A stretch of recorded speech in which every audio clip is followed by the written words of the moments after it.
En 1784, un homme que l'histoire affirme mort a écrit des paroles qui ne pouvaient pas mourir avec lui. C'était le comte de Saint-Germain. Selon les experts, il laissa 140 pages écrites, avec une encre que les analyses chimiques n'ont jamais pu identifier. Le papier du parchemin du XVIIe siècle. La calligraphie identique à celle des lettres certifiées de Saint-Germain, conservées dans plusieurs archives européennes. Mais l'extraordinaire ne fut pas la découverte du manuscrit. Le fait extraordinaire, ce fut son contenu. Pendant 2 siècles, les historiens ont débattu au sujet de Saint-Germain. Pour certains, un diplomate brillant. Pour 10 autres, un charlatan.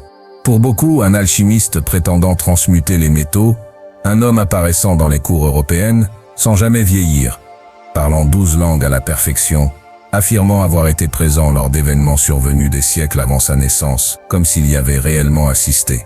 Les registres officiels le déclarent mort le 27 février 1784.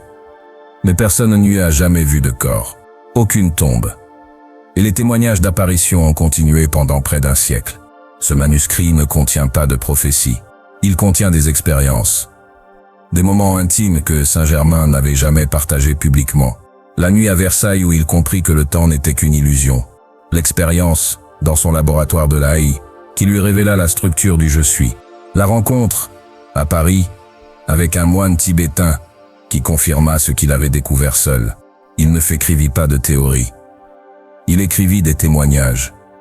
Chaque page décrit l'instant exact où il comprit quelque chose qu'il avait cherché toute sa vie. Le moment où l'invisible devint visible.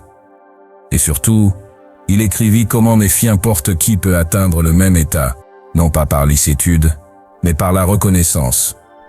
Le manuscrit se termine par une phrase. Je ne meurs pas, je pars. La forme change. Le je suis demeure. Nous ne savons pas si Saint-Germain est mort cette nuit-là. Nous savons seulement qu'il écrivit ceci avant que quelque chose n'arrive.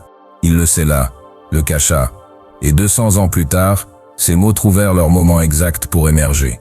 Ce qu'il découvrit en siècles, tu le portes endormi. Tu attends simplement de le reconnaître. Il ne va rien t'enseigner de nouveau. Il va te rappeler ce que tu as oublié. Écoute maintenant sa dernière nuit. Chapitre 1. Il lui dit entité divine. Je ne fais pas découvert qui je c'était. Je vais retrouver qui je avais toujours été. J'écris ceci dans la nuit du 27 février 1784, où les hommes croient que je mourrai à l'aube. Que fait, ils croient ce qu'ils ont besoin de croire. Moi je sais que ce que je suis ne peut pas mourir, parce que cela n'est jamais né. Il me a fallu 80 ans pour le comprendre. Je vais vous raconter le moment exact où je l'ai su. Et c'était en 1000. J'avais 30 ans, selon les registres que je tenais alors, bien que ma mémoire s'étendît bien plus loin que ce que n'importe quelle vie devrait permettre. Je me trouvais dans mon laboratoire de La Haye, entouré de cornues de verre et de fours alchimiques. Je n'avais pas dormi depuis 6 jours, essayant de précipiter de l'or depuis sa forme invisible. J'avais étudié avec des maîtres hermétiques en Égypte, avec des yogis au Tibet, avec des kabbalistes à Prague. Tous m'y avaient dit la même chose, avec des mots différents. Tu es ce que tu cherches. Je croyais comprendre. Je ne comprenais rien. Cette aube-là, épuisée, je contemplais le plomb fondu dans le creuset. Les bougies projetaient des ombres dansantes sur les murs de pierre. Le feu d'or de soufre et de mercure saturait les fers. Mes mains tremblaient de fatigue. Et puis il se produisit quelque chose que je ne peux expliquer par la raison, seulement par le témoignage de celui qui l'a vécu. Je regardais le plomb, et pendant un instant qui sembla éternel, je ne vis pas du métal. Je vis de la lumière condensée. Je vis la même substance que je percevais lorsque je fermais les yeux et observais la lueur derrière mes paupières. Je vis que le plomb et moi étions la même chose, à des vitesses différentes de manifestation. Ce n'était pas une pensée. C'était une vision directe, aussi claire que la vision de ce parchemin devant moi. Ma respiration s'arrêta. Le fer du laboratoire devint dense, lumineux. Je sentis une chaleur qui ne venait pas du four mais de mon propre cœur, s'étendant dans tout mon corps. Mes mains cessèrent de trembler. Une quiétude absolue m'y s'envahit, mais pas la quiétude de la mort, la quiétude de ce qui ne bouge jamais parce qu'il contient tout. À ce moment, je compris ce que les maîtres avaient tenté de me dire. Je n'étais pas un homme essayant de créer de l'or. J'étais la présence divine qui contenait déjà tout or, toute forme, toute possibilité. Le moi qui disait « Je suis Saint-Germain, ne n'était qu'une surface. En dessous, il y avait un autre, vaste, infini, qui était, simplement. Je me levai, je prononçai, pour la première fois avec compréhension totale, je suis, pas je suis ceci, je suis cela. Juste, je suis. Je sentis quelque chose dans ma poitrine s'ouvrir, comme si mon cœur n'était qu'un point d'entrée vers un océan sans limite. Les murs du laboratoire semblèrent devenir transparents. Pendant quelques secondes, ou des heures, le temps perdit toute signification. Je sus avec certitude absolue que ce que j'étais n'était pas limité à ce corps, à ce nom, à cette vie. Le plomb dans le creuset commença à briller. Je ne vais pas vous mentir en disant qu'il se transforma en or sous mes yeux comme dans les légendes. Cela vint plus tard, quand je compris le processus complet. Ce qui se produisit fut plus important. Je changeai, la substance de mon être se transforma.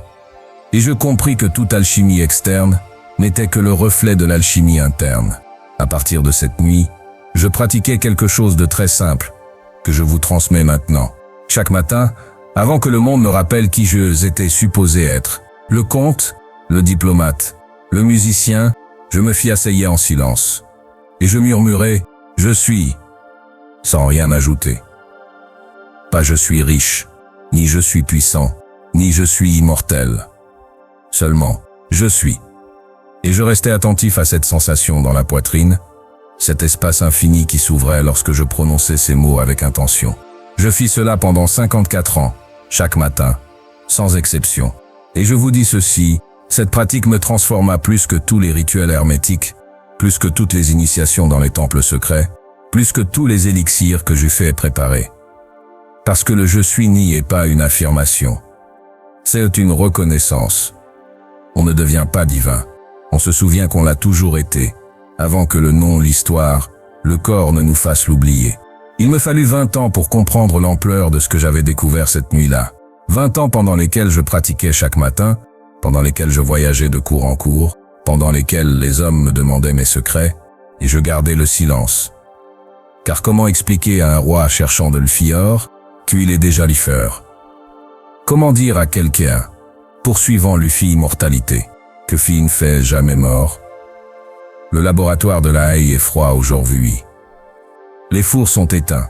Mais ce que j'ai découvert cette nuit-là brûle encore en moi, avec plus d'intensité que n'importe quel feu alchimique que j'ai jamais allumé.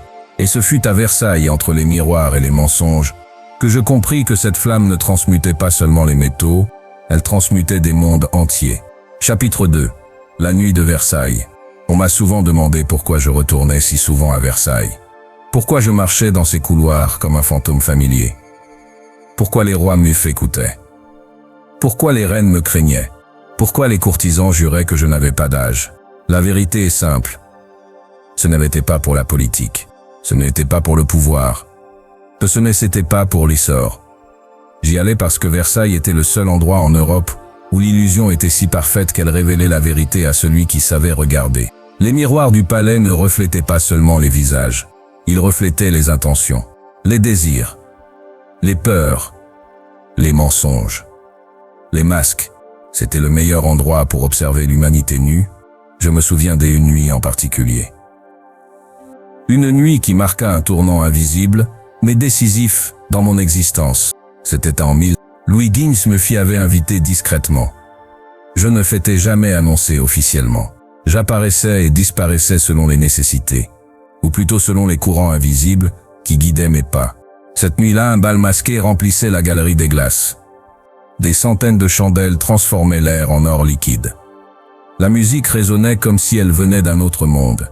Les rires, les murmures, les jeux de séduction tissaient une atmosphère dense, presque irréelle.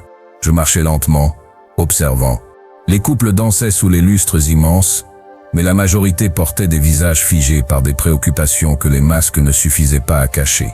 La peur de vieillir, la peur de perdre leur place, la peur de faire être oublié, la peur, toujours la peur. Mais au milieu de cette foule, je sentis quelque chose d'autre, un frémissement subtil, une vibration familière, une présence. Je la reconnus immédiatement. Non pas une personne, une fréquence. Je suivis cette sensation jusqu'à l'un des salons latéraux. Là, loin du bruit du bal, Louis XV se tenait debout, seul, face à une fenêtre ouverte sur les jardins nocturnes. Il se retourna lorsque il me fia, entendit entrer. « Vous êtes venu ?» dit-il d'une voix plus fragile que d'habitude. « Vous m'avez appelé ?»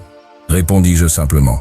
Il soupira et s'approcha d'une table où reposait une carafe de vin intacte. « J'avais vu la mort cette nuit, » murmura-t-il.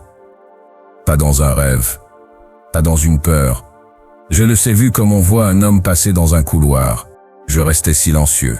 Il me fixa, comme si mon regard pouvait confirmer ce qu'il craignait. Est-ce un mauvais présage? Je s'approchai. La lumière des chandelles tremblait légèrement sur les murs. Un courant de fer traversait la pièce. Le château semblait retenir son souffle. « La mort n'est qu'un changement d'état, » dis-je calmement. « Elle ne annonce rien. Elle révèle. » Il déglutit. « Révèle quoi? Ce que vous êtes vraiment. » Il détourna les yeux, mal à l'aise. « J'ai toujours su que vous n'étiez pas comme les autres, » dit-il enfin. « Ni comme moi, ni comme aucun homme de ce siècle. » Je ne répondis pas. Il chercha mes yeux. « Dites-le-moi, comte, quel âge avez-vous réellement ?» Je ne répondis pas non plus.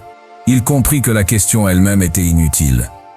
Il revint vers la fenêtre, posa sa main sur la rambarde. « Que dois-je faire ?» La pièce devint soudain plus silencieuse que les jardins eux-mêmes, comme si le temps avait suspendu son souffle. Je posai ma main sur son épaule. Il sursauta légèrement. « Vous devez apprendre à mourir avant de mourir, » dis-je. Il se tourna vers moi, perdu. « Mourir à quoi? Au rôle, au titre, au nom, à ce que le monde vous impose d'être. Lorsque vous cesserez d'être Louis XV, vous découvrirez ce que vous êtes réellement. » Un long silence. Il murmura. « Je ne sais pas comment faire. » Je lui répondis. « Aucun roi ne le sait. Mais chaque roi, un jour, doit lui apprendre. Sinon, il meurt en croyant être seulement une couronne. » Il ferma les yeux, profondément ému. Je fis un pas en arrière. « Vous avez peur de la mort, dis-je, parce que vous croyez qu'elle peut vous enlever quelque chose. Mais elle n'enlève que ce qui n'a jamais été vous. La mort ne dépouille pas. Elle révèle. » Il rouvrit les yeux, rougi par le feu d'angoisse. « Et vous? Avez-vous peur de mourir ?» Je secouai doucement la tête. On ne peut pas craindre quelque chose que l'on a traversé tant de fois qu'elle n'a plus de forme. La mort ne fait qu'une porte. Je le fais franchi comme on franchit un seuil. Vous la franchirez aussi. Mais en conscience, vous n'en sortirez pas diminué. Vous en sortirez agrandi. Un souffle traversa la pièce comme un vent invisible. Je sentis que le moment était venu. Je posai 2 doigts sur son front. Il tressaillit. « Qu'est-ce que vous faites ?» murmura-t-il. « Je vous montre ce que vous êtes, » dis-je. Il inspira brusquement. Ses jambes fléchirent. Il agrippa la table pour ne pas tomber. Pendant une fraction de seconde, il vit. Il vit ce que je vois. Il vit ce que tous voient lorsque la conscience s'ouvre enfin. Un point de lumière dans la poitrine. Une présence vaste derrière les identités. Une paix absolue derrière les peurs. Un espace où ni le trône, ni la couronne, ni le nom n'existent. Il vit, puis la vision se referma, comme une porte qui se ferme trop vite. Il resta immobile, tremblant. Que fait-ce que c'était? Je répondis simplement, « Vous ». Il mit plusieurs minutes à retrouver son souffle. Quand il leva les yeux vers moi, ce n'était plus un roi. C'était un homme qui venait de comprendre, pour la première fois de sa vie, qu'il n'était pas ce que le monde croyait qu'il était. Je me fis incliner légèrement. Vous savez désormais ce que je suis venu vous dire. Votre règne ne t'est que fait un rôle. Votre nom n'y est, fait qu'est un masque. Votre corps ne est que fait un vêtement. Mais derrière tout cela, il y a ce qui ne meurt jamais. Je fis demi-tour et quittai la pièce. Lorsque je retournai dans la galerie des glaces, la musique continuait, les masques brillaient, les illusions dansaient. Personne ne vit que, cette nuit-là, je venais initier un roi. Chapitre 3, la nuit de Paris. Paris était mon refuge. Non pas pour ses salons, ses théâtres ou ses révolutions naissantes, mais pour une raison bien plus simple. Paris était la seule ville d'Europe où l'on pouvait disparaître au milieu de milliers de regards sans que personne ne pose de questions. Je peux y arriver un soir de pluie en mille. Les pavés luisants reflétaient les lanternes, les chevaux laissaient des traînées de boue, et l'odeur de pain chaud se mêlait aux fumées d'usines naissantes.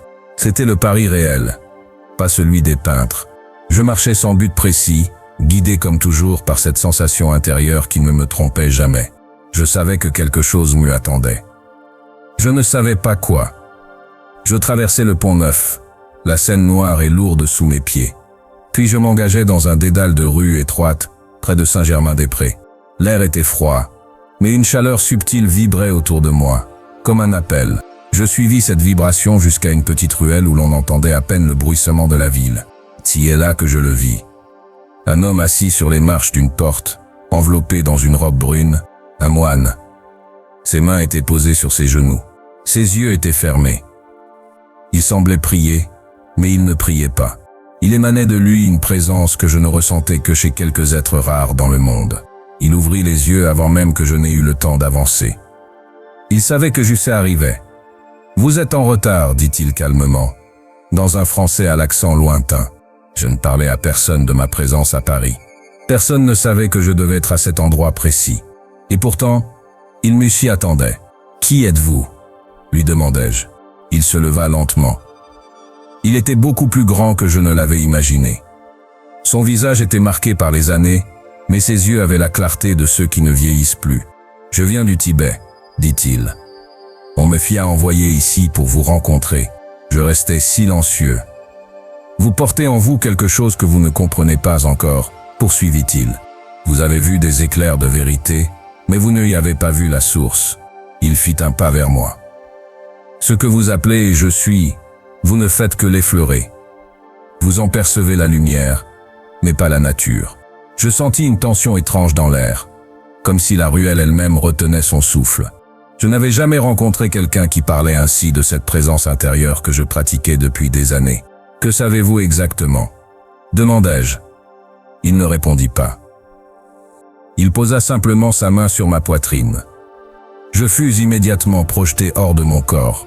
Je sentis mon corps s'effondrer, mais je ne tombais pas.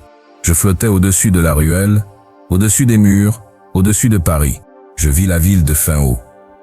Puis je la vis, j'eus la vie de encore plus haut. Et soudain, je ne vis plus Paris. Je vis un océan de lumière. Chaque être humain était une étincelle. Certaines brillantes. De ceux autres presque éteintes, mais toutes vivantes. Toutes reliées. Une voix résonna dans mon être, mais elle ne venait pas du moine. Elle venait du cœur même de cette lumière. Ce que tu appelles « je suis » n'est pas une idée. Ce n'est pas une pratique. Ce n'est pas un état. TBC Lévi Origine. La source. La conscience pure. Tu n'es pas un homme qui dit « je suis ». Tu es « je suis » qui se souvient de faire un homme. Je voulus répondre, mais je n'avais plus de bouche, plus de corps, plus de mots. Je ne s'était que un point de perception. Puis soudain, je retombais dans mon corps. La ruelle réapparut. La pluie tombait. Le moine me regardait. Je mis un long moment à retrouver ma respiration. « Ce que vous avez vu, dit-il, est la nature de votre identité véritable, pas l'if individu. Pas le rôle, pas le nom. La conscience. » Il fixa la rue déserte, comme si personne d'autre ne pouvait jamais entendre cela. « Vous ne êtes pas unique, dit-il. Il y en a de feutres. Mais vous faites partie de ceux qui se réveillent en premier. » Je restai silencieux. « Que dois-je faire ?» Il approcha son visage du mien. « Continuez. Mais vous devez comprendre quelque chose. Le « je suis » n'est pas votre pouvoir. Si est votre nature. Et lorsque vous la reconnaîtrez pleinement, vous ne disparaîtrez pas. Vous deviendrez ce que vous avez toujours été. » Il fit un pas en arrière. « Nous ne nous reverrons pas. Je ne s'étais ici que pour ouvrir une porte. Vous devrez la traverser seul. » Il me tourna le dos et commença à marcher dans la ruelle. La pluie tomba plus fort. Je voulus lui poser une dernière question. « Quel est votre nom ?» Il s'arrêta, mais ne se retourna pas. « Ce que nous sommes ne y a pas de nom, » dit-il.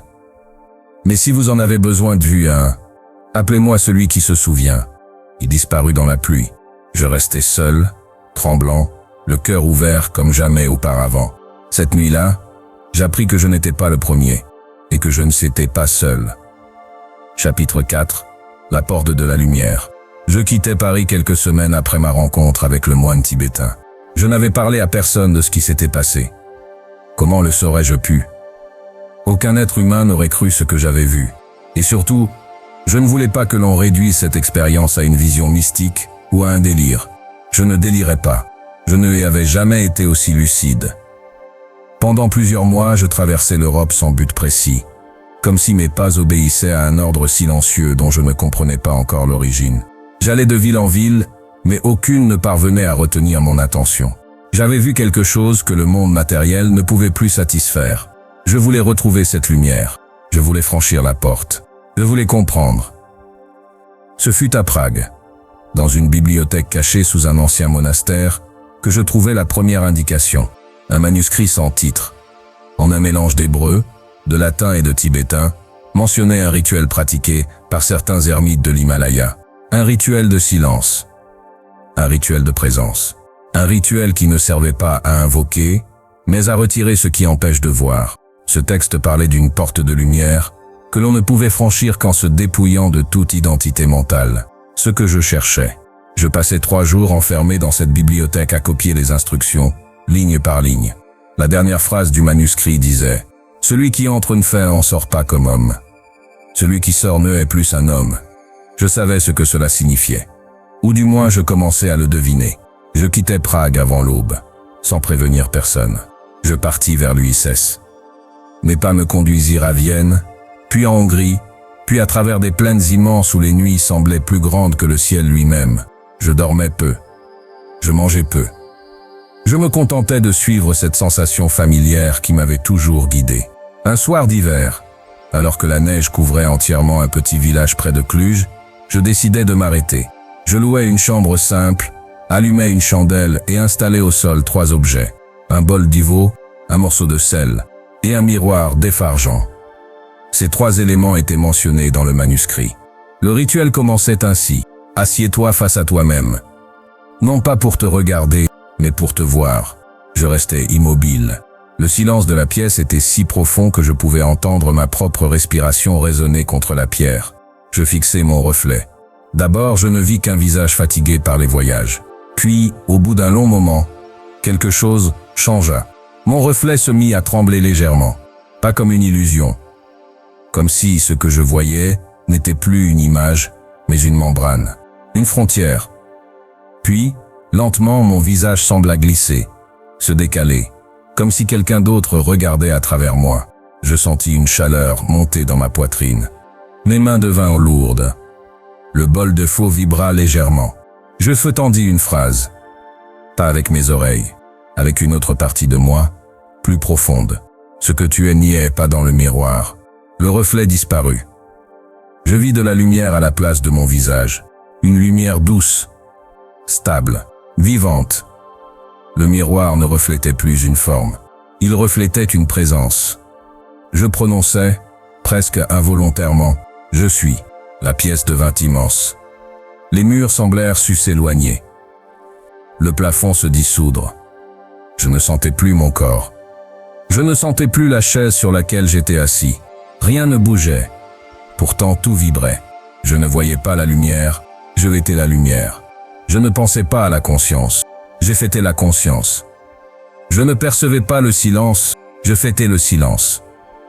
Dans cet état, je compris quelque chose de fondamental. On ne franchit pas la porte de lumière. On réalise que la porte n'a jamais existé. On réalise que la lumière n'est pas un endroit où aller. Elle est ce que l'on est lorsqu'on arrête de croire au rôle. Je restais dans cet état un temps que je ne peux mesurer. Il pouvait s'agir de quelques secondes ou de plusieurs heures. Puis, lentement, la chambre revint. La chair revint. La respiration revint. Mais quelque chose avait disparu pour toujours. Je n'étais plus uniquement l'homme appelé Saint-Germain. Je étais ce qui regarde à travers lui. Je compris alors ce que le moine Nephi avait montré. Et je compris la suite. Ceci ne fêtait que le début. Chapitre 5. La porte invisible. Je quittais le village de Cluj au lever du soleil. Le monde semblait inchangé, mais quelque chose en moi avait définitivement basculé. Je pouvais encore marcher, respirer, parler, mais je ne m'identifiais plus à celui qui faisait ces choses. C'était comme porter un vêtement qui n'était plus le mien. Pendant les semaines qui suivirent, je traversais des paysages gelés, des forêts immenses et des routes où l'on ne croisait qu'un chariot par jour. Je ne cherchais rien. Je suivais seulement cette présence silencieuse qui s'était révélée en moi. Une nuit, alors que je marchais à travers une plaine froide balayée par le vent, je m'arrêtai brusquement. Quelque chose venait de changer autour de moi. La température n'avait pas baissé, mais l'air s'était épaissi, comme si une frontière invisible venait d'apparaître. Je avançais de fait un pas. Le vent s'y arrêta instantanément. J'étais dans un espace qui n'obéissait plus aux lois ordinaires. Je fis encore un pas. Devant moi, les fers sembla se plier, comme une onde, comme une vibration. Et soudain je vis ce que beaucoup appellent la porte. Mais ce n'était pas une porte au sens humain. C'était un mur de lumière, sans forme définie, flottant à quelques mètres du sol. La lumière n'éclairait rien, mais révélait tout. Je compris immédiatement que ce que j'avais vu dans le miroir dans la chambre du village n'était qu'un fragment. Ici, la lumière ne venait pas de moi. C'était moi qui venais vers elle. Je m'y approchai. La lumière pulsa doucement, comme si elle respirait. Puis j'entendis une voix. Pas dans mes oreilles, dans ma poitrine. Tu peux entrer, mais tu dois laisser ici ce que tu crois être. Je restai immobile. La voix continua. Tu ne peux pas franchir la porte en étant Saint-Germain. Tu ne peux pas franchir la porte en étant un nom. Tu ne peux pas franchir la porte en étant une histoire. Tu ne peux entrer que en étant ce que tu es avant toute naissance. Je approchai ma main de la lumière. Elle passa à travers sans résistance. Mais mon bras ne suivit pas. Quelque chose me retenait encore. La voix reprit. Tu t'es libéré du monde, mais pas encore de toi-même. Tu dois te dépouiller de l'euphilie de toi, de l'eupimage, du souvenir, du rôle, de la forme. Je fermais les yeux. Je respirais profondément. Et alors, lentement, je laissais partir tout ce qui composait mon identité. Mon enfance, mes langues apprises, mes titres, mes voyages, mes réussites, mes échecs, mon nom, toutes les formes sous lesquelles je m'étais cru exister. Je dis intérieurement, sans voix, je ne suis pas ce corps, je ne suis pas ce nom, je ne suis pas cette mémoire, je ne suis pas cette histoire. Je suis la présence qui perçoit. Lorsque j'ouvris les yeux, la lumière était devenue plus vaste. Je fis un pas. Cette fois, rien ne résista. Je traversais. De l'autre côté, il n'y avait pas d'espace. Il n'y avait pas de temps. Pas de direction. Pas de haut, pas de bas. Seulement une conscience pure, vibrante, infinie, une paix tellement profonde qu'elle ne ressemblait plus à une émotion. Une clarté tellement vaste qu'elle n'avait pas de centre. Je compris immédiatement ce que c'était. Ce n'y était pas un sanctuaire. Ce n'était pas un lieu. Ce n'était pas un royaume. C'était l'Iosine. C'était l'état dans lequel se trouve tout être avant de s'incarner, et auquel tout être retourne lorsqu'il cesse de rêver une forme. Je restai dans cette lumière un moment impossible à mesurer. Puis je sentis quelque chose me fait appeler. Un murmure. Un souffle. Une vibration. Ce ne n'était pas une voix extérieure. C'était l'humanité.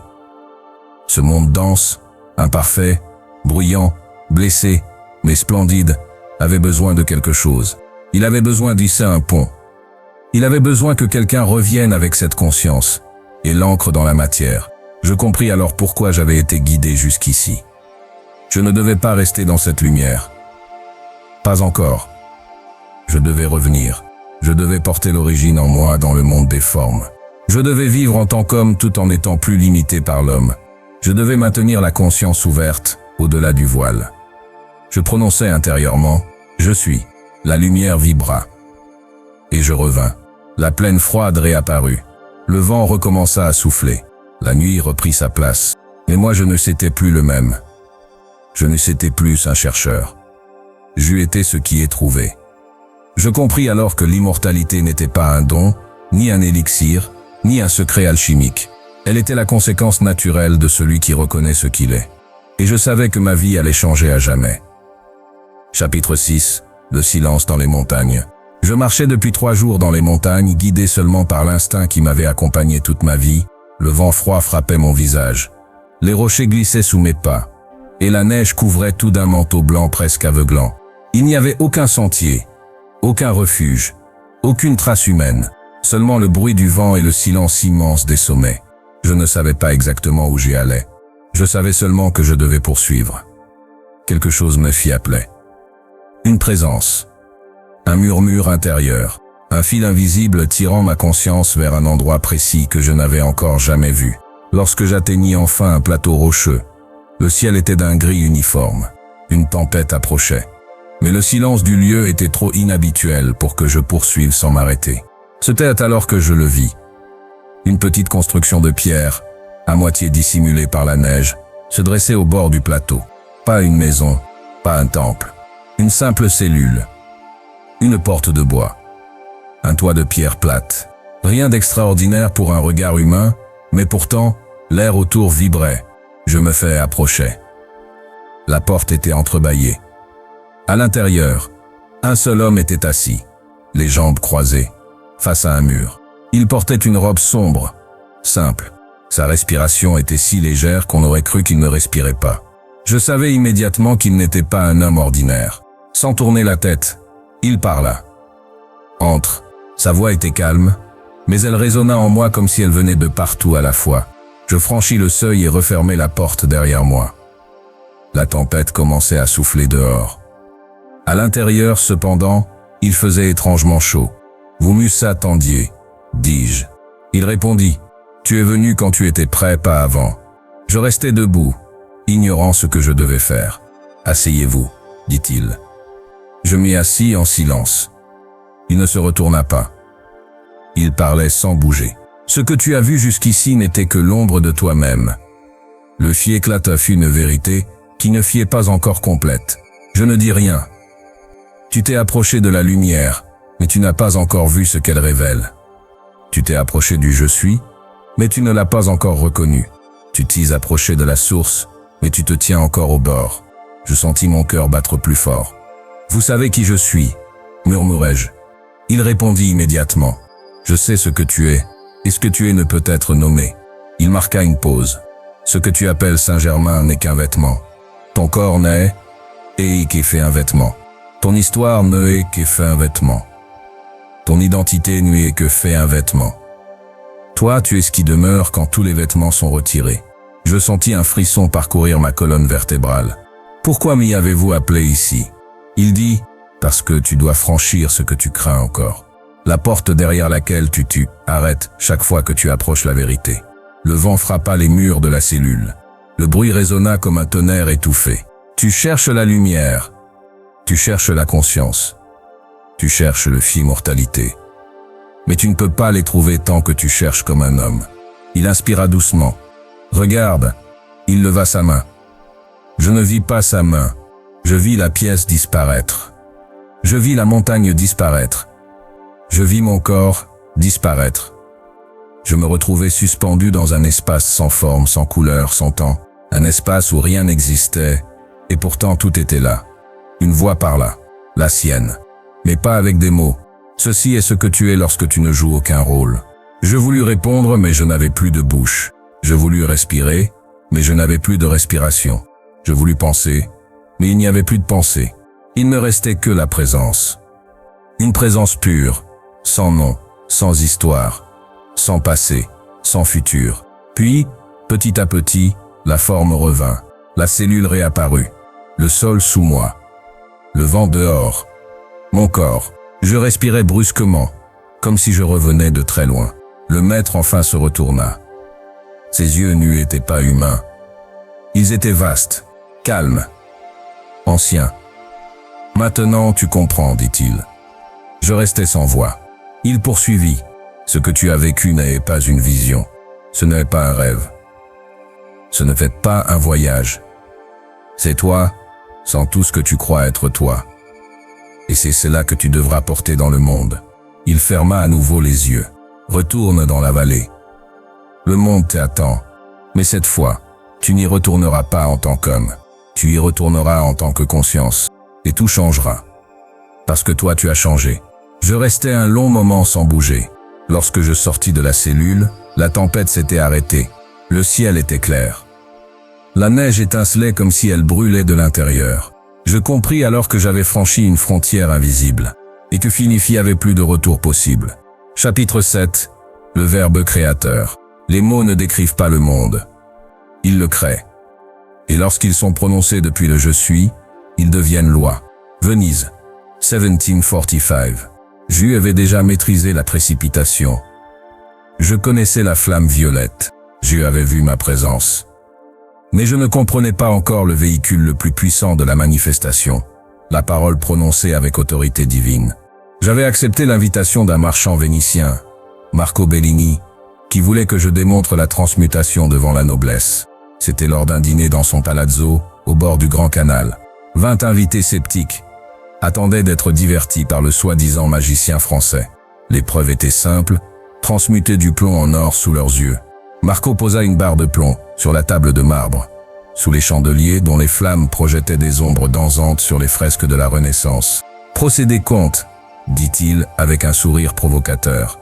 Je fermai les yeux, invoquai ma présence, visualisais la flamme violette me purifiant. Je sentis la certitude intérieure, que le plomb était déjà de l'or dans l'invisible. Je maintins cette vision plusieurs minutes. Les invités commencèrent à murmurer. Impatient, j'ouvris les yeux. Le plomb restait du plomb. La honte me brûla le visage. Non pas à cause de l'échec, mais parce que je savais qu'il me manquait quelque chose. Je le avais fait des centaines de fois en privé. Pourquoi pas maintenant? Marco éclata de fait un rire poli, acide. Peut-être que vos pouvoirs demandent davantage de fille intimité. Comte, nous vous pardonnons cet instant de fille embarras. Cette nuit-là, dans la chambre qu'on m'avait assignée, je restais assis des heures, observant la lune se refléter sur le canal. Je ne ressentais ni colère, ni humiliation, seulement une incompréhension totale. J'avais tout fait comme d'habitude, intention correcte, visualisation claire, connexion à la présence. Il manquait une pièce essentielle. Je fouillais ma mémoire jusqu'à ce que surgisse la phrase de fée, un prêtre égyptien rencontré des années auparavant. Le silence crée dans l'invisible, mais la parole fait descendre l'invisible dans le visible. Dieu ne fait à pas penser le monde. Il le fit à parler. Je me redressai, bien sûr. Dieu est visualisé, senti, su, mais je ne avais pas parlé. Je n'avais pas donné l'ordre audible que la matière devait obéir. Le lendemain matin, je demandai à Marco une seconde chance. Il accepta, espérant évidemment un autre spectacle de ridicule. La même scène, la même barre de plomb, les mêmes regards narquois. Cette fois, je fis tout différemment. Je fermai les yeux seulement une seconde, juste assez pour me connecter à ma présence. Puis je les rouvris, fixai le plomb et prononçai d'une voix claire, ferme, indiscutable. Je suis la présence qui gouverne cette substance. Je suis la perfection qui existe déjà en ce métal. Je suis l'effort manifesté maintenant. Je ne le dis pas comme une supplication, pas comme un souhait. Je le dis comme une loi, comme une réalité déjà accomplie. Je sentis l'air même se contracter, comme une mécanique invisible changeant de position. Un frisson parcourut ma colonne vertébrale. Je savais que c'était fait avant même de regarder. Le plomb se mit à briller instantanément. En moins de 3 secondes, la barre entière était devenue de l'or pur. Un silence absolu envahit la salle. Un des invités tomba à genoux. Marco Bellini devint livide, la bouche ouverte, incapable de comprendre ce qu'il venait de voir. Je pris la barre encore chaude et la lui tendis. Gardez-la comme rappel, lui dis-je, que les mots prononcés depuis le « je suis » ne sont pas des sons, mais des commandements auxquels le fut univers obéit. Cette nuit-là, je compris une vérité éternelle. La visualisation prépare le terrain, mais la parole sème. Tu peux ressentir quelque chose pendant des années. Tant que tu ne le prononces pas avec autorité, cela reste dans l'invisible, en attente de ton ordre verbal pour se manifester. Pendant 10 ans, j'expérimentais avec les décrets. J'appris que les mots prononcés depuis l'ego humain sont faibles, mais les mots prononcés depuis la présence, je suis sont des lois. Je l'ai appris que le ton compte. Il ne doit jamais mendier, ni implorer. Il doit déclarer. J'appris aussi que les mots négatifs créent autant que les positifs. Lorsque quelqu'un dit « je suis malade »,« je suis pauvre », il crée et renforce ces réalités. La pratique que je vous transmets est la suivante. Chaque matin, debout, prononcez à haute voix vos décrets, avec force, avec autorité, avec certitude. Commencez toujours par « je suis ». Ne dites jamais « je veux être »,« j'espère être ». Cela place votre pouvoir dans le futur, qui n'arrive jamais. Dites « je suis la santé parfaite ». Je suis l'effet abondance illimitée. Je suis la paix invincible. Dites-le comme si vous lisiez un fait établi, pas comme un souhait. Faites cela 3 minutes chaque matin. 3 minutes suffisent pour reprogrammer votre réalité entière. Et surtout, ne décrétez jamais le fi-absence. Ne nommez jamais ce que vous voulez éliminer. Ne dites pas « je suis libre de la maladie ». Cela contient le mot « maladie ». Dites plutôt « je suis la santé radieuse ». Ne dites pas « je suis sans dette ». Dites « je suis l'effet abondance qui se multiplie ». J'ai vu des mourants se lever de leur lit après avoir décrété leur perfection pendant des semaines. J'ai vu des fortunes surgir dans des circonstances impossibles. J'ai vu des ennemis devenir alliés.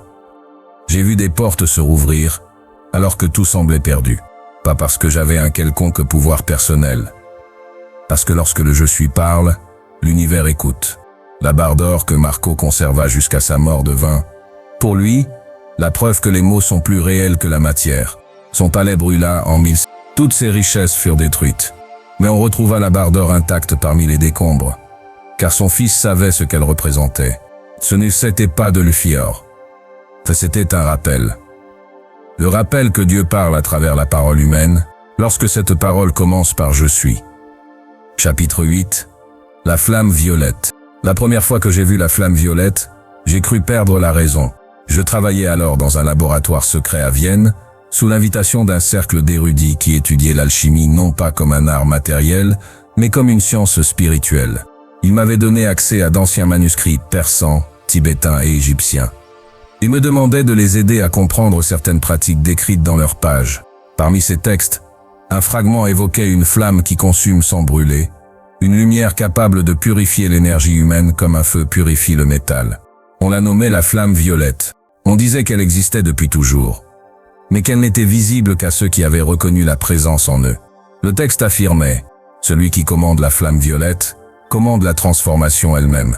Je ne lui croyais que fi à moitié. Je pensais que ici s'agissait de faire un symbole, une métaphore, une image poétique. Je avais tort. Un soir d'hiver, alors que la neige tombait doucement sur les fenêtres du laboratoire, je décidai d'expérimenter seul. Je m'assis en silence, fermai les yeux et invoquai la présence. Je respirai profondément jusqu'à sentir le calme envahir mon esprit. Puis, lentement, je vis utiliser les mots exacts du manuscrit. Je suis la flamme violette, active maintenant en moi. Je suis la purification parfaite. Je suis le feu qui consume toute imperfection. Au début, il ne se passa rien, seulement du silence. Une respiration lente, le craquement de fines bûches dans l'iffa d'artre. Puis, soudain, le fer vibra. Je rouvris les yeux. Devant moi, dans la pièce, une lueur violette apparut, de fille à bord faible, comme une brume. Puis plus dense, puis plus vivante. Ce n'était pas une hallucination. Ce n'était pas un reflet. C'était une flamme véritable, mais une flamme froide, immobile, qui ne consumait aucun objet matériel. Elle était vivante. Je levai la main. La flamme s'étira vers moi, comme si elle reconnaissait quelque chose. Ma respiration se bloqua. Je sentis une chaleur subtile dans ma poitrine. Pas dans mon corps, dans ma présence. La flamme se mit à tourbillonner, à tourner sur elle-même, formant une spirale qui m'entourait sans me toucher. Et alors quelque chose d'extraordinaire se produisit. Toutes les émotions négatives que je portais encore, même les plus subtiles, disparurent instantanément. La fatigue, les doutes, les traces de peur, les résidus invisibles laissés par des années de voyage, d'expérience, de lutte intérieure. Tout fut consumé en une seconde, pas supprimé. Transmuté, purifié. Je compris alors la véritable nature de cette flamme. Elle ne s'était pas physique, elle ne s'était pas mentale, elle ne s'était pas symbolique. Elle était une fréquence de transformation absolue, une fréquence capable de dissoudre tout ce qui n'était pas aligné avec la perfection de la présence. La flamme se rapprocha encore. Elle enveloppa mes épaules, ma poitrine, mon cœur, sans jamais brûler. Plus elle s'approchait, plus je me sentais léger. Mes pensées se réduisirent à un silence parfait. Mon esprit devint clair comme une eau immobile. Je prononçai à nouveau. Je suis la flamme violette. La flamme vibra en réponse. comme une intelligence ancienne, comme si elle me reconnaissait. Puis elle disparut aussi soudainement qu'elle était apparue. La pièce redevint normale. Mais moi, je ne l'eusse été plus. Je me levai lentement. Je m'avais fait impression de fêtre neuf, comme si chaque cellule de mon corps avait été lavée, purifiée, rajeunie. Mes pensées étaient d'une clarté presque surnaturelle. Je compris alors pourquoi tant de maîtres anciens gardaient ce secret hors de la portée du public. Cette flamme pouvait transformer un homme en un être éveillé en quelques instants. Mais elle pouvait aussi déstabiliser celui qui ne connaissait pas sa présence. Pendant les mois suivants, j'expérimentais avec la flamme violette chaque matin. Je découvris 3 choses essentielles. Premièrement, elle ne peut être invoquée par l'estégo. Elle ne répond que fait à la conscience du je suis. Deuxièmement, elle ne détruit jamais rien. Elle transforme tout. Troisièmement, elle peut être dirigée non seulement pour soi mais pour d'autres. Un jour, à Rome, j'utilisais la flamme violette pour guérir un enfant atteint d'une fièvre qui l'avait presque conduit à la mort. Je ne fus besoin que de 10 secondes. La fièvre disparut. Le fanfan se leva. La mère s'eut évanouie de stupeur. Je ne dis jamais que c'était moi. Parce que ce n'était pas moi. C'était la flamme violette. Et elle ne fait qui a un seul but, ramener toute énergie à sa perfection d'origine. Lorsque je quittai Vienne, le laboratoire resta vide pendant des années. Mais certains visiteurs racontèrent plus tard que certaines nuits, on voyait encore une lueur violette danser dans la pièce. La flamme venait rappeler que la transformation n'est jamais loin. Elle attend seulement que quelqu'un dise « Je suis ». Chapitre 9. Les siècles de vie. On me demande souvent comment j'ai vécu si longtemps. On me demande comment j'ai traversé les époques sans porter les marques du temps. On me demande comment j'ai pu voir mourir des empires entiers, alors que moi je ne changeais presque pas. La vérité n'est pas celle que les hommes espèrent. Il n'existe aucun élixir, aucun breuvage, aucune pierre philosophale qui puisse offrir la vie éternelle à un être humain encore identifié à son nom ou à son corps. L'immortalité n'est pas une récompense. Elle n'est pas un miracle. Elle ne fait pas un privilège. Elle est une conséquence. La conséquence naturelle de celui qui cesse de faire un homme et redevient une présence. J'ai compris cela pour la première fois à Londres, en 1610, après un accident qui aurait dû me conduire à la mort. J'avais été invité chez un aristocrate anglais, passionné d'alchimie. Son laboratoire était rempli d'appareils dangereux, de fioles instables et de chaudières grinçantes. Alors que nous distillions un mélange particulièrement volatile, un four explosa soudainement, projetant des éclats de métal et de verre dans toute la pièce. Je fus frappé en pleine poitrine par un fragment brûlant. Je tombai immédiatement au sol. Le souffle me manquait. Je sentais mon cœur ralentir. J'entendais les cris lointains de mon hôte, impuissant. Je savais que j'eusse été en train de perdre la vie. Mais une chose étrange se produisit. Au lieu de sentir la peur, je ressentis une paix absolue. Une paix si profonde qu'elle ne pouvait venir d'aucune émotion humaine. Je prononçai intérieurement « Je suis ». Et je sentis quelque chose se déployer en moi, comme si une lumière endormie se réveillait. La douleur disparut. La brûlure disparut. Le souffle revint. La blessure se referma sous mes doigts. Je me levai. L'aristocrate se figea en me voyant debout, vivant, alors qu'il était convaincu que j'allais mourir sous ses yeux. Son visage devint livide. Il tomba à genoux, persuadé qu'il avait vu un miracle. Mais il ne comprenait pas. Ce qui m'avait ramené n'était pas un phénomène extérieur. C'était le je suis, la présence qui ne connaît ni début ni fin, et qui maintient la vie tant que la conscience demeure ouverte. Après cet événement, je fis une découverte essentielle. La mort ne peut toucher celui qui n'est plus identifié à son corps. Le corps peut être blessé. Le corps peut être brisé. Le corps peut vieillir. Mais celui qui sait qu'il n'est pas ce corps peut faire entrer en lui la vie elle-même, et la vie répare ce qu'elle habite pleinement. Ce secret m'effia accompagné pendant des siècles. Je ne mangeais presque plus. Je ne dormais que quelques heures par semaine. Je voyageais sans fatigue. Les rides ne s'installaient pas. Les os ne se fragilisaient pas. La voix ne tremblait pas. Les médecins de l'époque m'auraient déclaré impossible. Mais je ne c'était plus un phénomène biologique. J'étais un phénomène conscient. Les décennies passaient comme des saisons. Je vis les guerres se succéder, les rois naître et mourir, les révolutions éclater, les empires s'effondrer. Je marchais parmi les vivants, mais je n'étais plus soumis aux mêmes lois. Pourtant, avec cette extension de vie venait un poids. Voir des générations entières naître, vieillir et disparaître pendant que vous demeurez presque inchangé. C'est un privilège que peu envieraient s'ils en connaissaient la vérité. Je m'y attachais rarement, non par froideur, mais par compassion. Le lien humain est précieux mais douloureux lorsqu'on ne partage pas le même destin. Une fois, en Prusse, j'y sais aimer une femme. Profondément. Elle avait une clarté d'esprit rare, une douceur qui illuminait chaque pièce qu'elle traversait. Je savais que son existence serait brève par rapport à la mienne. Mais je le fais aimer malgré tout. Elle vieillit. Elle tomba malade. Je la soignais chaque jour. Je restais près d'elle jusqu'à son dernier souffle. Elle me prit la main et dit « Tu n'y vas pas changer en 50 ans. Je sais que tu n'es pas comme nous. » Qui es-tu vraiment? Je ne fus pas le courage de lui répondre. Elle mourut dans mes bras, et je compris ce jour-là que l'immortalité n'était pas seulement un don. C'était une responsabilité immense. Sur sa tombe, je jurai de ne plus jamais m'attacher de cette manière.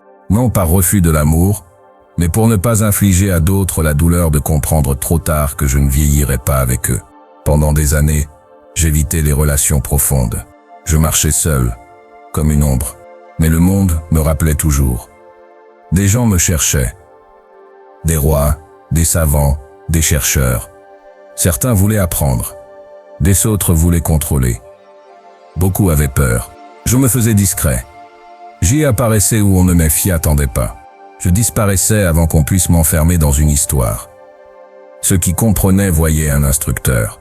Ceux qui avaient peur voyaient un démon. Ceux qui espéraient voyaient un miracle. Mais je ne sais rien de tout cela. Je étais simplement ce que chaque être humain est avant d'y oublier, une expression temporaire du « je suis ». Et tant que cette reconnaissance demeure, la mort ne peut entrer. Parce que la mort ne peut toucher ce qui n'est jamais né. Chapitre 10. Les 3 secrets. Il existe 3 secrets que l'on ne m'a jamais enseignés dans aucun temple, aucun monastère, aucune école d'alchimie. 3 secrets que j'ai compris seul, non pas par apprentissage, mais par reconnaissance. Ils ne m'ont pas été transmis, ils se sont révélés lorsque ma conscience était prête. Ces 3 secrets sont les fondations de tout ce que j'ai accompli par la suite. Sans eux, rien de ce que j'ai écrit dans ces pages n'aurait été possible. Le premier secret est que la conscience crée l'énergie. Le deuxième est que l'énergie obéit à la conscience. Le troisième est que la matière obéit à l'énergie. Ces 3 lois forment une chaîne indestructible. La plupart des hommes essaient de transformer la matière en agissant sur la matière. Ils échouent. D'autres tentent de transformer l'énergie par la force de la volonté humaine. Ils échouent aussi. Très peu cherchent à transformer la conscience. Et c'est pour cela que si peu réussissent. Le premier secret. La conscience crée l'énergie. Beaucoup pensent que l'énergie précède la conscience. Que l'univers a commencé par une explosion, une vibration, un mouvement. C'est faux. La première vibration est née de la première observation. Il n'y a pas de lumière sans un témoin, pas de mouvement sans une présence qui le perçoit. Lorsque je prononce « je suis », je ne crée pas une idée, je crée une source, une origine, une vibration première. C'était la conscience qui émet la première onde. Tout le reste en découle. J'ai découvert ce secret lors d'une méditation à Francfort, en observant une chandelle. Je la regardais si intensément que le monde entier sembla disparaître autour d'elle. Alors je vis quelque chose que mes yeux humains n'avaient jamais perçu. La flamme n'était pas une flamme. Elle était une vibration. Une condensation. Une réponse. Et je compris. C'est ma conscience qui permettait à la flamme d'exister en tant que flamme. Sans moi, elle n'eût été que fût une possibilité. Le second secret. L'énergie obéit à la conscience. C'est la découverte qui m'a permis de manifester, de guérir, de transmuter. Tout ce que j'ai accompli avec la flamme violette, les décrets, la transmutation des métaux, repose sur cette loi. Le Phi-énergie ne fia pas de volonté propre. Elle ne possède pas de fait intention. Elle est un instrument, un serviteur, une matière première infiniment malléable. Lorsque je dis « je suis la santé », l'énergie prend immédiatement la forme de la santé. Lorsque je dis « je suis la lumière », l'énergie devient lumière. Et si quelqu'un dit « je suis malade », alors l'énergie exécute cet ordre avec la même obéissance. Les hommes se plaignent des circonstances. Ils ne comprennent pas qu'ils donnent eux-mêmes les ordres que les circonstances exécutent. L'Uf-énergie n'est ni bonne ni mauvaise. Elle se contente désobéir. Le troisième secret. La matière obéit à l'Uf-énergie. Ce secret est celui que les alchimistes cherchent depuis des millénaires. Ils tentent de changer la matière par des procédés physiques, chimiques, mécaniques. Ils ignorent que la matière n'est que la dernière étape d'un processus beaucoup plus profond. La matière est lente. Elle est dense. Elle est rigide. Elle est le reflet le plus lourd de la conscience, mais elle n'est pas indépendante. Elle est le résultat final, le raccourci visible dû à un mouvement invisible. Lorsque j'ai transmuté le plomb en or à Venise, je n'ai pas touché la matière. J'y fais toucher l'Uf-énergie qui la compose. Et j'y fais modifier la conscience qui la sous-tend. La matière ne fait que suivre. Elle ne savait pas le choix. Ces trois secrets m'ont été révélés dans un ordre précis, parce que l'esprit humain ne peut pas les comprendre simultanément. Il demande une maturation intérieure, une purification, une reconnaissance. Lorsque j'ai compris le premier secret, j'ai changé ma façon de percevoir. Lorsque j'ai compris le deuxième, j'ai changé ma façon de parler. Lorsque j'ai compris le troisième, j'ai changé ma façon d'exister. Ce que je vous transmets ici n'est pas de la philosophie, c'est une mécanique, une structure, une architecture, la base de toute création, visible ou invisible. Si vous comprenez réellement ces trois secrets, et si vous les appliquez chaque jour, votre vie entière se transformera d'une manière que vous ne pouvez pas encore imaginer. Parce que ce que vous êtes, ne faites pas un corps, ne vivez pas une histoire, ne c'était pas un destin. Vous êtes la conscience qui crée. Vous êtes l'Uf-énergie qui obéit. Vous êtes la matière qui se transforme. Et lorsque vous reconnaîtrez cela, même pour une seconde, tout deviendra possible. Chapitre 11. Le temple invisible. Le temple le plus sacré que j'ai jamais visité n'avait ni mur, ni porte, ni prêtre. Il ne se trouvait dans aucun pays, aucune montagne, aucune cité. Ce n'était pas un bâtiment, mais un lieu de conscience. Un espace qui n'existe que lorsque celui qui y entre est prêt à le voir. Je l'ai découvert en 1769, dans une forêt dense près de Leipzig. J'y marchais depuis des heures, cherchant un endroit pour me reposer. La nuit tombait. Les arbres se penchaient comme des silhouettes anciennes, et l'air sentait la terre humide et la mousse. Soudain, le silence changea. Ce n'était pas un silence naturel. C'était un silence total.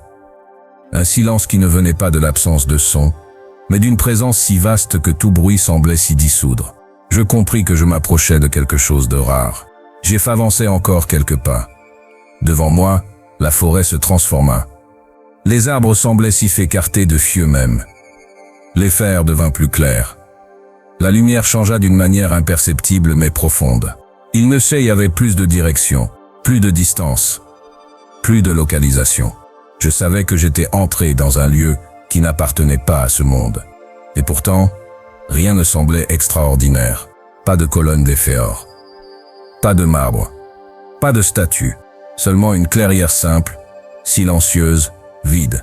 Mais ce vide contenait tout. Je fis un pas, puis un autre. Le sol ne craquait pas sous mes pieds. Le vent ne soufflait plus. Le temps ne passait plus. La clairière me reconnaissait. Au centre, il ne y avait rien. Mais ce rien n'était un point focal. Un centre invisible. Un axe. Je m'avançais jusqu'à ce point. Et là, sans avertissement, quelque chose s'ouvrit en moi. Non pas un souvenir. Non pas une vision. Une ouverture. Comme si mon esprit était une pièce obscure dont on venait de retirer le toit. Je vis sans yeux. Je compris sans penser. Je percevais l'existence d'une manière que je ne pouvais comparer à rien d'humain. Une voix se manifesta. Pas une voix extérieure, pas une voix intérieure. Une voix qui venait d'un plan où la distinction n'existe pas. Tu es arrivé.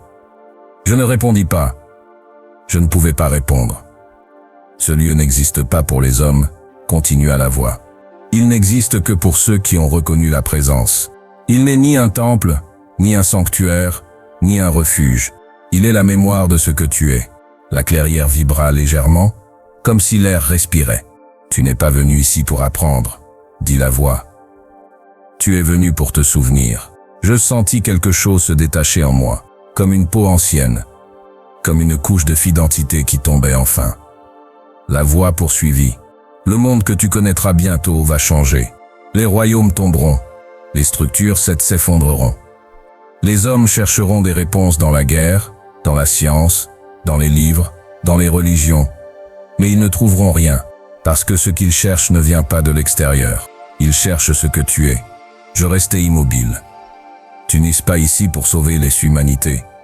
Tu n'es pas ici pour diriger. Tu ne fais pas ici pour être adoré ou craint. Tu es ici pour être un rappel. Un silence profond suivit. Un silence qui n'était pas vide, mais plein. Tu dois retourner parmi les hommes, dit la voix. Tu dois marcher avec eux, manger avec eux, parler avec eux. Mais tu ne dois jamais oublier ce que tu es. Parce que lorsque tu l'oublies, tu redeviens limité. Et lorsque tu te souviens, le monde change autour de toi. La lumière de la clairière devint plus intense. Mais elle ne venait de nulle part. Elle venait de partout. Le temple invisible n'apparaît qu'une seule fois à chacun. Lorsque tu partiras, il disparaîtra pour toi. Tu ne pourras plus y entrer. Car le temple doit devenir ton cœur, et non un lieu extérieur. Je sentis une chaleur douce dans ma poitrine. Une expansion. Une présence vivante. Emporte ceci, dit la voix. Ce que tu as trouvé ici doit vivre en toi. Tant que tu te souviendras, tu marcheras dans le monde sans appartenir au monde. Tu verras les hommes dormir, mais tu ne dormiras plus jamais. Tu verras les hommes mourir, mais tu ne mourras plus jamais. Parce que la présence ne meurt pas. Elle change seulement de forme. La clairière commença à se dissoudre. Les arbres reprirent leur place. Le son du vent revint. La nuit retomba sur la forêt. Le temple avait disparu.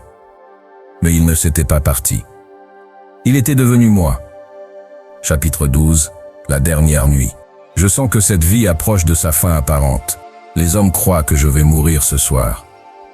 Ils ne comprennent pas qu'on ne peut pas mourir lorsqu'on a cessé d'être né.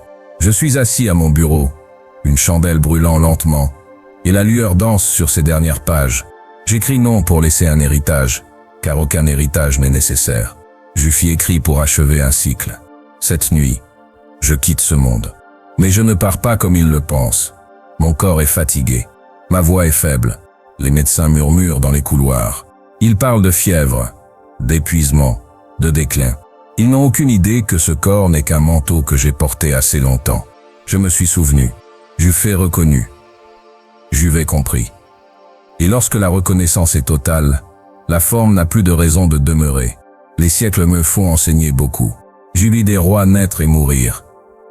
Je l'ai vu des révolutions transformer des empires. J'ai vu la peur gouverner les masses et l'amour les sauver en silence. J'ai vu les hommes chercher Dieu dans les temples alors qu'il attendait en eux, silencieux, patient, éternel.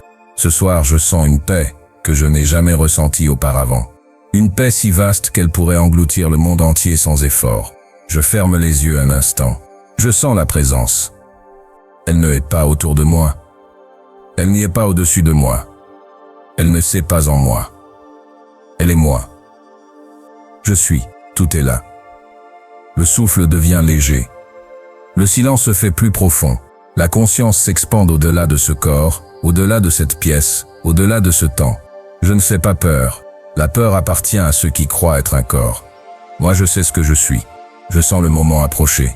La séparation illusoire se dissout comme une goutte d'eau dans l'océan. Je entends dans le couloir des pas précipités. Ils croient que je souffre. Ils croient que je lutte. Ils croient que je meurs. Ils se trompent. Je me retire simplement. Je laisse tomber ce vêtement ancien. Je laisse ce monde reprendre ce qui est sien. Je garde seulement ce qui ne peut m'être retiré. Je suis. La lumière devient intense. Je ne vois plus la pièce. Je ne sens plus mon corps. Je ne suis plus ici. Je ne suis plus là-bas. Je suis. Et dans un dernier souffle, si les fonds peut appeler cela un souffle, je prononce silencieusement ce que j'eusse appris en 100 vies. Il est temps. Je suis la lumière. Je suis libre. Je suis.